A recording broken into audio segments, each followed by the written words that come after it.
Is this not the epitome of golf instruction these days, and golf just as a whole? My goodness, people, can't we just finally agree on something, especially when we have data and science to back this stuff? Facts-based information, people, come on. All right, now, I want to welcome everybody back to the channel.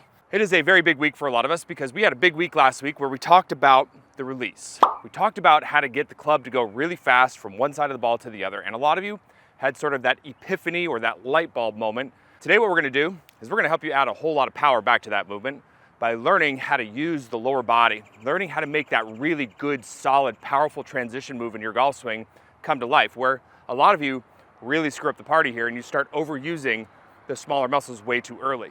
The stuff that I'm about to teach you here today, if you do this stuff right and you marry it back to what I taught you last week's video, then you're gonna have a golf swing that you've always wanted to have.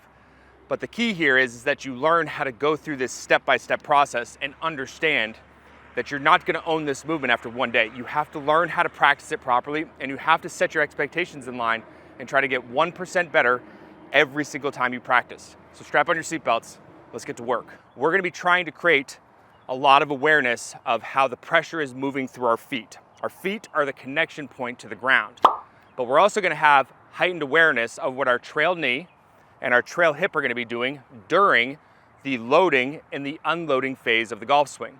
And we're gonna start out real small, and you're gonna kind of feel like you're a small child and I'm holding your hand while you cross the street here.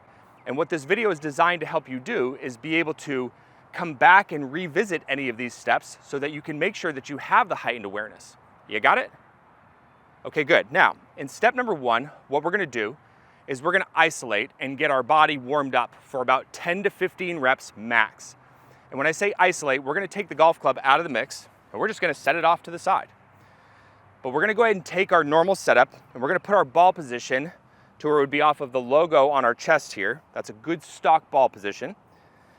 I want you to imagine you're holding a golf club, and I just want you to take your arms and I want you to cross them across your shoulders here. Now, the focus point here is gonna be moving pressure to our right heel, right ankle by nudging your belt buckle and your chin to your trail side about an inch or so. That's it.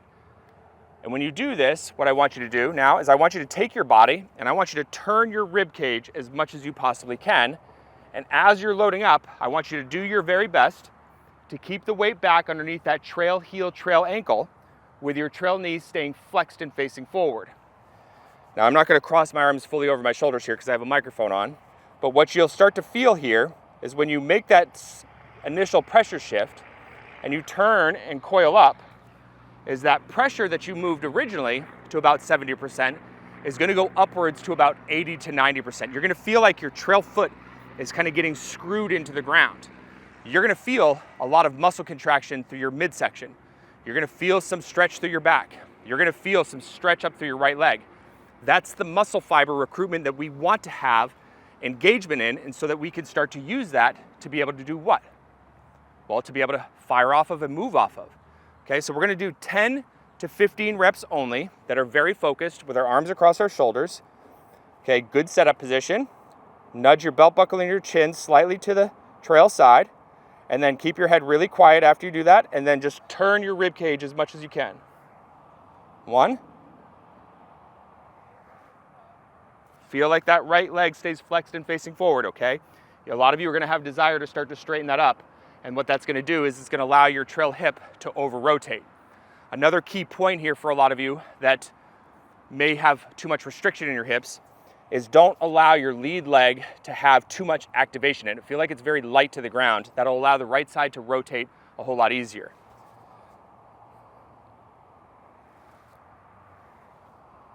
So a little shift. Now what I want you to do is I want you to grab any golf club out of your bag. And yes, those of you at home that always ask me if you can do this drill with your driver, of course you can. You're working on sequence. It's the same sequence, whether it's a driver or a pitching wedge in your hand. You're working on a stock swing here. So today I've taken my favorite 6-iron out of my bag, and I'm gonna do the exact same thing for another 10 to 15 reps, now holding onto the golf club.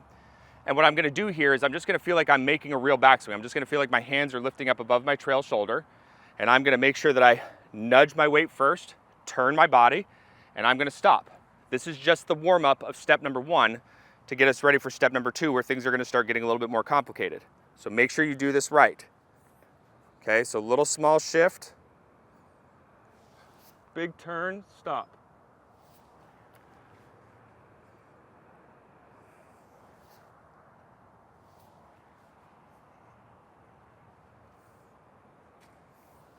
Step 1 was a piece of cake. Very easy to get yourself kind of loaded up. You should have the big muscles all warmed up and be ready to take on step number 2. Now, in step number 2, this is where things are going to get quite a bit more complicated. And this is really driven around those players that have overused their trail side of their body the wrong way most of their golfing lives. But before we get into this step, kind of the make or break step of today's drill, I want to head back into the studio and I want to show you a visual representation of what you're going to learn here with Adam Scott. Now, when we look at Adam from a down the line perspective, I'm going to draw a line straight down in front of his body that covers the front of his right knee. And I want you to watch this right knee specifically as he goes through his loading process and gets that weight moving underneath his trail ankle. Now, what you're going to see is that trail knee pulls back inside of that line quite a bit. And as that pressure starts to move off of the trail foot and starts to move to the interior portion of the trail ankle, watch what the trail knee does here. You're going to see that it comes back to that line all the way to it. And as he's doing this, what you're going to notice is that all that pressure is now moved over to his lead foot. 80 to 90% of his weight is now moved underneath his lead ankle. Now, if you watch as he starts to complete the movement here, what you're not going to notice is that that trail knee never goes through that line as the right hip continues to move in and the left hip clears out. So I call this kind of the make or break step, and it's going to feel like there's a lot of moving parts here, but you've got to make sure that you use these reference points to get the weight to start moving back to the lead side. I want you to kind of think about that baseball pitcher analogy that you've seen me use in the past. If I load my pressure to my trail side, then I'm going to immediately lift up my lead leg and I'm going to start striding towards home plate.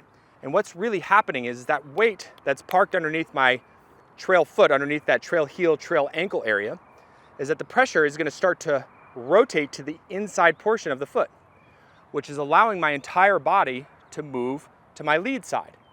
So that's going to be the engine of this movement, is that you're going to start that process by rotating to the inside portion of it. And when you do that, you're going to feel like you're kind of sitting down simultaneously into your lead leg. You want to feel the pressure going down through your lead ankle as you start to make that movement happen. But here's the key, is that as you start to make that movement happen, you want to imagine that trail knee comes back to the line, and as soon as that trail knee hits the line, you're going to take your trail hip and you're going to turn it in the direction of the target. You're going to take that trail hip socket and point it out in front of you as much as you're possibly capable of while keeping your head and your chest down here. That's the reason why we have a golf ball down on the ground, is to focus there. So it's going to look exactly like this, and we're going to do it kind of slow and choppy at first just to kind of get the hang of it. So we're going to make that little pressure shift to our trail side and turn. I'm going to start to roll to the inside portion of my trail ankle and sit down. And that trail knee is coming back to the line.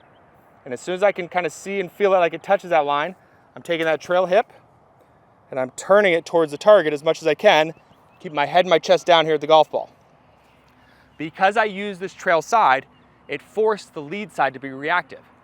In a perfect world, we can use this function because, again, you're moving quickly through these positions. The whole point is to move fast through transition and get yourself to impact where you slow the body down and let the arms release like you learned in last week's video. So let's go ahead and do about 15 to 20 reps just like this. Small pressure shift, trail side, turn. Okay, we're gonna do it very slow. Right ankle, right knee to the line. As soon as it gets there, hip turns in.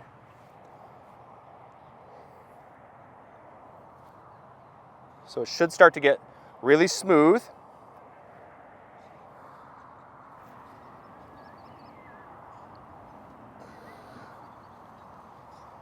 You want to try to get it to the point where you feel like you're doing it kind of what you visualize how fast your golf swing to be.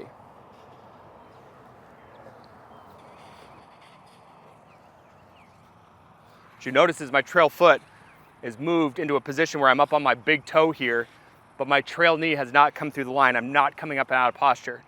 A very powerful and a very dynamic movement. So here we are, step number 3. It's time to start designing kind of a little practice protocol that we can follow along with. Do this on the range, do it in your simulator, do it in your garage, wherever you like to practice. What I would suggest that you do is go through a good series of reps like you did in step number 1, step number 2, and bring out a golf club. Don't grab your longest golf clubs in the bag here at first. But what we want to do is we want to start making some golf swings here where we basically move from address all the way to that impact position, but we're not going to let the club swing through. We're trying to take the speed out of the mix here. So I'm going to take the golf club and I'm going to flip it upside down. And the reason for that is because the golf club is going to become pretty light, and now I can stay focused on what my body's doing. We're trying to move smart, we're trying to move fast, we're trying to move safely into the positions that we just learned. So I'm going to have a golf ball set up down on the ground here off of the logo on my chest.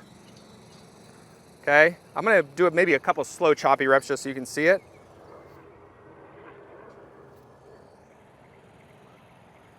Okay.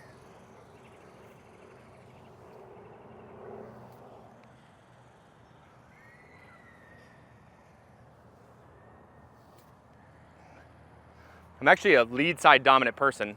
I'm right and left-handed, but I love being able to use the trail side of my body. It feels very powerful because I learned how to do a lot of hitting, throwing sports from the trail side of my body. I really like this feel. So I'm using my weight to go to the interior portion, knee comes back to touch the line, right hip starts to turn in, and we're cooking.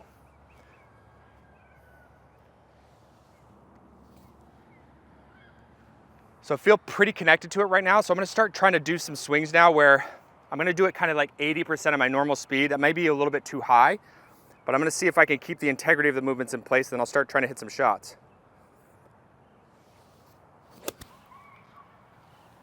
Okay, that felt pretty good.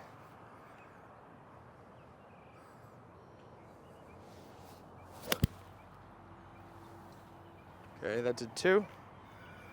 So the visuals are lining up hopefully with my feels. Now what I would probably do after you've made a few practice swings and you're getting ready to embark on the journey of trying to add the ball back in the mix is go set up a camera from a down the line perspective and watch it. Watch your trail leg and your trail hip action and look to see if it mirrors what Adam Scott was doing. If you have the connection to the movements and the visuals are lining up with it, there's no reason why you can't start adding a golf ball back to the mix.